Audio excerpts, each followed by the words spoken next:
बहरहाल बढ़ेंगे आगे। उत्तर प्रदेश की सियासी पिच पर 2027 के विधानसभा चुनाव की तैयारियां तेज हो गई और इस बार डी फैक्टर यानी दलित वोट बैंक पर सभी राजनीतिक दलों की नजर है।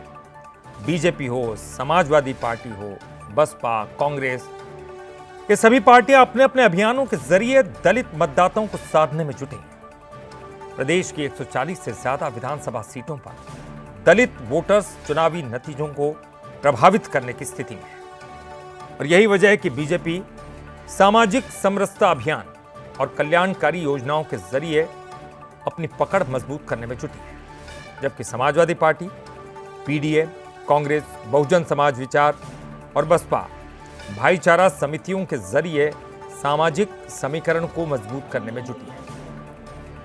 कभी बसपा का मजबूत वोट बैंक रहा दलित समाज अब अलग अलग राजनीतिक खेमों में पड़ चुका है। 2024 के लोकसभा चुनाव में बीजेपी के कमजोर प्रदर्शन ने इस वोट बैंक की अहमियत को और बढ़ा दिया।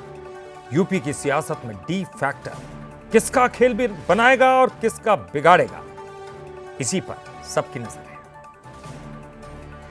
देखिए, ये तो सदियों से चला आ रहा है। जब जब चुनाव नज़दीक आता है तब तक हमारे समाज के लोगों को अपने ही संत महापुरुषों के जन्मदिन पे या उनके उपलक्ष्य में ऐसे ऐसे कार्यक्रम कराए जाते हैं, क्योंकि ये हमारा समाज सदियों से वोट बैंक में यूज किया जा रहा है।